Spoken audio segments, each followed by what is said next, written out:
What is happening? Welcome to the First Pitch Podcast. It's not the first pitch. Oh my gosh. Thank you for watching live. What is happening? Welcome to the Plus Pitch Podcast, more pitching podcast from pitcherlist.com. My name is Nick Pollack. Today is May 23rd. Happy Friday. And yes, we are going to talk about baseball. We have Tanner Bbeby finally being the Bbegy's knees. Because, oh boy, did he have a good game against the Guardians. Just kidding. He is the Guardians. He finally had a good game. This was 7 innings, 0 earned runs, 3 hits, 1 walk, and 8 strikeouts with 14 whiffs. You love to see this. And I am a little surprised that he did as well. Why? Because the cutter, which has been such a big thing for him, it was in 2024. It's the pitch that really took over. Yeah, it wasn't actually that great in this one. This was more about the sweeper being really effective to right-handers, and then the changeup, despite being kind of in and out of the zone and not really well spotted, like we see all these really good strike zone plots of changeups being down and away to left-handers. That wasn't really it for Bbeby, but he still had 5 over 12 whiffs to them, and that was really it. The four-seamer was in the zone and didn't get punished too much. There was a really bad, one of them that was just, or a couple of them, I should say, that were just like, oh gosh, you got away with this, and some line drives to center and everything like that. But yeah, the 42% cutter strike rate, not good. And I want to get in on this with Bbeby, but I can't really. He gets the Dodgers next, and I'm like, all right, so we're not going to do that. It's the Dodgers, way too risky. However, we can at least say, do you have the sweeper still working against right-handers? Are you getting all those whiffs with that? Good. Are you getting more consistent whiffs with changeups now? Good. Is the cutter not terrible? Or maybe the curve? All right, cool. Maybe we can roll with this. You know, that's kind of where I'm at with this. And it's possible that with Tanner Bbeby, that the rain may be positively affected. It sometimes happens like that. I would say I give him props for getting through this despite the rain that was really messing things up. It's only really one half inning, I think, that actually was very bad for him, or at least with the weather affecting. It was like a just bad rain. I think it affected his opponent more so than Bbeby himself. But long story short here with Bbeby, we wait one more here, at least with the Dodgers, see how that goes, and then we can play it out from there. Ranger Suarez looked really good in Coors. He's actually looked really good in all of his starts, including the still ill one.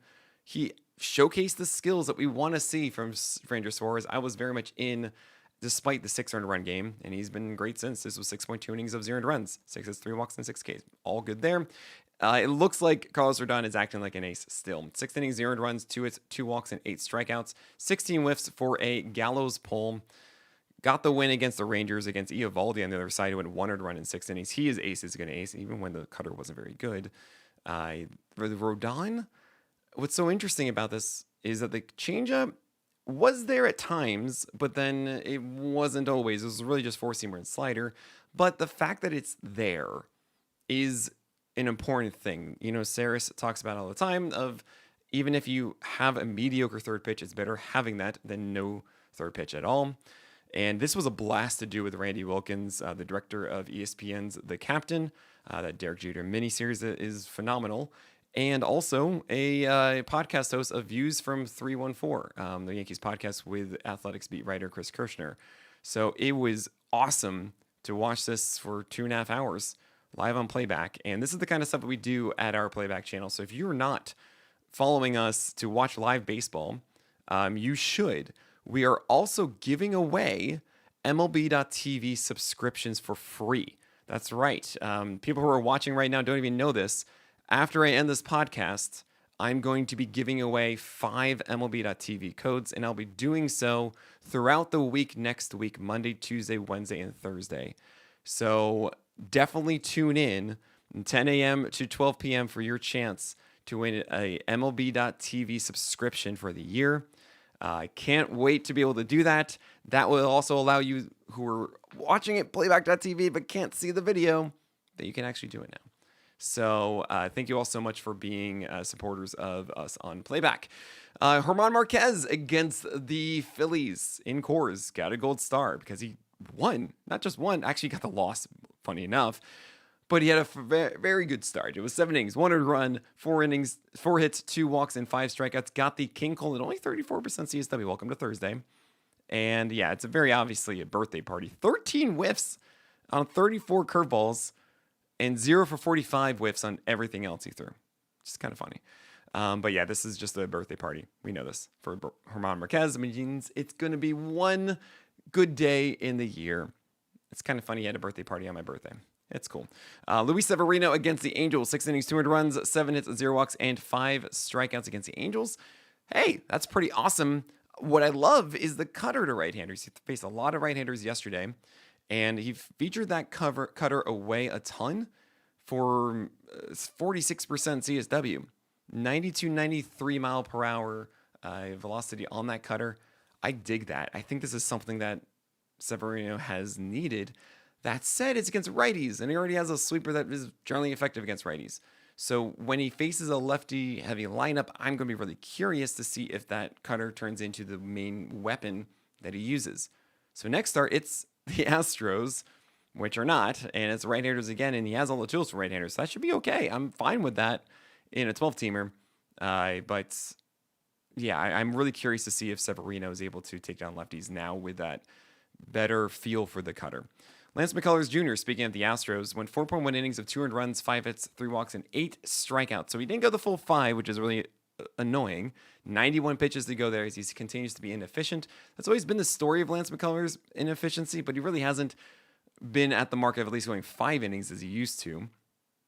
But we are seeing that strikeout explosion come, right? This is the thing I've been talking about with McCullers is, yeah, I don't expect him to be a 6-inning guy at any point, but he is someone who has enough stuff in there that he should have at least 1 10 strikeout game this year. It could be within the next couple weeks, and he gets the Athletics in Houston, which is good. It's not in Sacro Verde. You have Pittsburgh in PNC Park, and then you're going to Cleveland after that. One of those feels like it could be 10 strikeouts there. Maybe it's the Pittsburgh one. So I'm really curious about that. At Cleveland's going to be a little tougher because it's left-handed focused, and obviously his big slider and curveball are more effective against right-handers. You have Aaron Savali against the Pirates. Oh, I should mention, don't really want to go for it. I don't really want to actually start Lance McCullers in those games. Just want to let you know it's too risky at this point. We have Aaron Savali going against Pittsburgh. 4 innings, 200 runs, 4 hits, 2 walks, 3 Ks. Whatever, 73 pitches. It was still ill. He didn't really want to go for this. We didn't even know if he was going to start at first. And now he is, and that's cool. He's not starting at first. He's starting a pitcher. Just kidding. Aaron Savali, to me, isn't amazing. He's a Toby. And you need to see the slider / sweeper / curveball really being an effective pitch for him to soar. I don't like the version of Savali that is sinkers in the zone with cutters, and that's it. He needs to actually have a good breaking ball working. We didn't see one here. I'm not touching this against the Red Sox. We're going to talk about everybody else after this break, though, of like Mike Burrows and Bowden Francis, Jack Flaherty, George Kirby, and AJ Smith-Shawver. What do you do with these guys? I'm going to tell you after this break. Bowden Francis, 4 innings, 200 runs, 3 hits, 3 walks, and 4 Ks, 77 pitches. Yeah, he's a hipster in 15-teamers. In 12-teamers, I don't think you should deal with it. His lack of number 2 pitch to get 60% strikes is just, it hurts him too much. While the 4-seamer isn't elite, it is good, and it gets better results than you'd expect for a 92-mile-per-hour pitch because he has good extension, he has good vert on it. But Bowden Francis threw this 92-mile-per-hour pitch to Gavin Sheets that was right down the middle, and yeah, Gavin Sheets hit it out. Like, it's just not, it's not overwhelming. And the splitter, I think, was kind of good, 57% strikes yesterday. But yeah, that can't be it in the secondary department. So Bowden Francis, I don't think you need to go for. Jack Flaherty against the Guardians, a little disappointing as it was 300 runs, but it was 6.2 innings and only 6 base runners with 8 strikeouts. We are happy with this if we have Jack Flaherty. It is really surprising to see Flaherty with 4 over 56 whiffs on sliders and curveballs. That is not what we normally get from Flaherty. And it was against a lot more lefties, and those pitches generally work better against righties. Still, a little strange to see it. I'm not too worried, though. There was this rain that I was talking about with Bbeby, right? Tigers, of course. And 92 as opposed to 93. Yeah, the rain. right? I think that definitely affected Flaherty here, and I'm not going to negatively talk about that 92 mile per hour velocity. That's fine. And overall, generally predictive start. So we'll take this. Stephen Pollack went against the Jays, 6 innings, 300 runs, 7 hits, 3 walks, and 6 Ks. Very, very poor quality start as 10 base runners in 6 innings and 300 runs. And he's doing everything he can to squeeze production out of his arsenal. He actually had 1 strikeout on each of his 6 pitches, which I think is pretty cool. But I don't think he's that good. And I think he's good for the Padres of what they need of just trying to find 5+ innings from something that keeps them in the game, which Pollack did. But for your fantasy teams, I don't think you want to go after Pollack.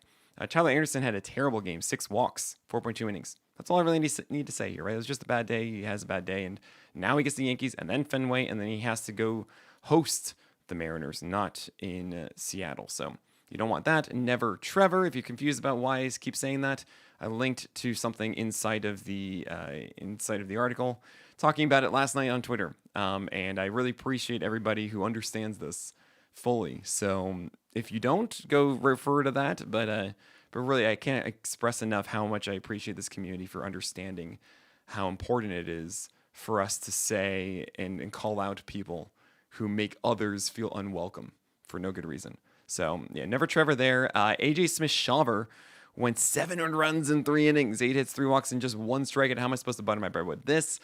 This was actually the last start that we were going to consider AJ Smith-Shawver, because now he gets the Snakes and the Phillies, and this was against the Nationals.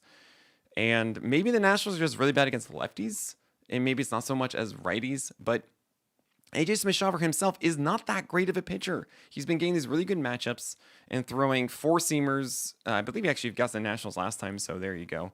But it was 4-seamers over the plate, but not upstairs where they need to be. And the splitter is this weird pitch. It is not a reliable one. It is not an aggressive one. It is not something I want to rely on, especially as a number 2. And the curve, it's fine. It's not something that I think should be relied upon for 11 to 12 strikes moving forward. And by the way, that's what he did in this one, and it was a bad outing. That is not the hinge pitch. So AJ Smith-Shawver to me is not a complete pitcher yet. He needs to be focusing that 4-seamer upstairs more. He needs to find something else that's not the curve or the splitter. Traditionally that would be a slider or a cutter. It seems like he's not good at supinating, which means he needs to be pronating, which means it would be more of a typical changeup than the splitter. It's weird. I'm just not in on Smith-Shawver moving forward. George Kirby made his return from the IL. 3.2 innings of 5 runs, 6 hits, 1 walk, and 4 Ks. Savant, I believe, said that the slider was a cutter, which is very weird because it's very typical slider movement. It was at 88 miles per hour versus like the 94 plus of Kirby. I'm calling it a slider. But this was a 53% sinker game with 6% 4-seamers for George Kirby, which is weird because George Kirby has been a 4-seamer chucker for ages. And he would get the highest swing rate on 4-seamers and the highest swing strike rate and the lowest called strike rate on 4-seamers because he's throwing them in the zone so much and they would swing at it constantly. And they can be very hard to hit when he throws it like 95, 96. So George Kirby throwing so many sinkers, we're like, no, that should be inside to right-handers and then 4-seamers split upstairs, but he's not doing that. I don't know. It was strange. It was a still ill. I think you're fine against the Nationals moving forward, and we just kind of take it from there. 72 pitches, okay?